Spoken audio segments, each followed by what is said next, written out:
जय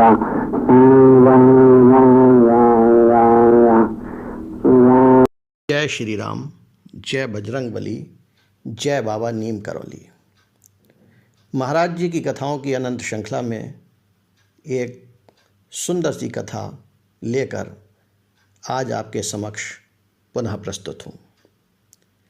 इस घटना के लेखक ने अपनी छोटी बहन के जीवन में घटी इस घटना का उल्लेख स्वयं किया है।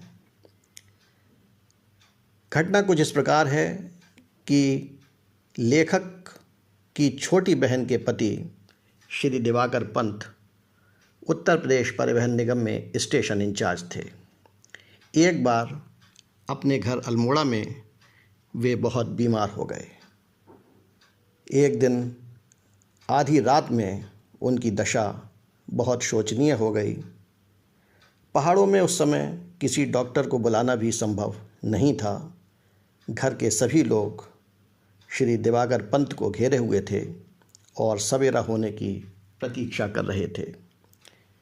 श्री पंत लगातार कमज़ोर होते जा रहे थे और उनकी दशा धीरे धीरे गिरती जा रही थी।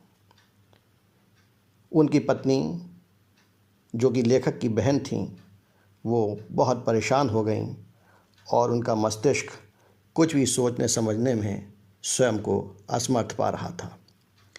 इतने में भीतर से बंद उस मकान में उसने अनुभव किया कि बाबा अपने एक हाथ से उसके कंधे को झकझोरते हुए और दूसरे हाथ की उंगली से एक दवा की ओर इशारा करते हुए कह रहे हैं, उस दवा को पिला दे, ठीक हो जाएगा। उस मानसिक स्थिति में उसे बाबा के अकस्मात आगमन पर ना तो कोई आश्चर्य हुआ और ना उन्हें नमन करने का बोध ही रहा।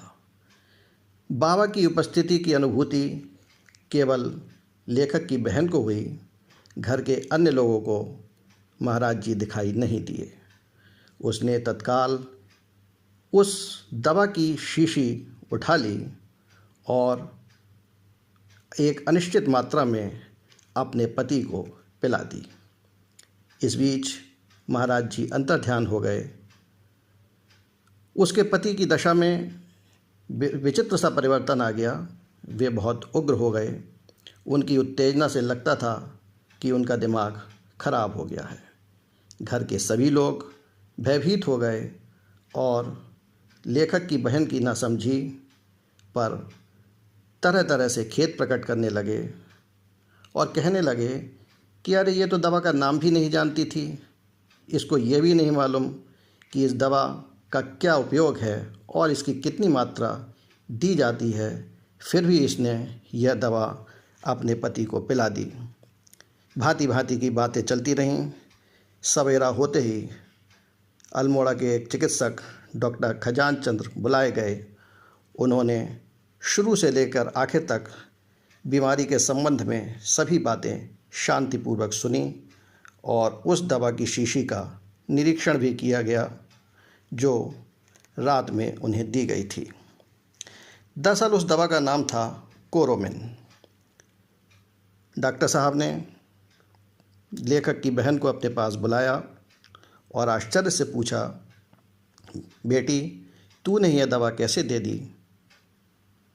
लेखक की बहन बहुत लज्जित हुई, बहुत दुखी हुई और उनसे कोई भी उत्तर देते नहीं बना।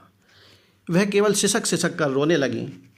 डॉक्टर ने उनकी पीठ थपथपाई और घर वालों से कहा, इसने अपने पति को स्वयं बचा लिया। यही एक दवा उस समय देने को उपलब्ध थी और दी जा सकती थी। यदि यह दवा ना दी जाती तो बीमार का बचना संभव नहीं था। डॉक्टर साहब बोले, अब ये ठीक हो जाएंगे, चिंता की कोई बात नहीं है। बाबा कहते थे, संत और भगवान से कुछ मांगने की ज़रूरत नहीं होती। जो उचित होता है उसे वह स्वयं दे देते हैं। महाराज जी अपने भक्तों को बड़ा स्नेह करते हैं और स्वयं उपस्थित होकर उनकी हमेशा सहायता करते हैं। बस आवश्यकता है तो सिर्फ इतनी कि हमारा भाव सच्चा हो और महाराज जी पर हमारा दृढ़ विश्वास हो।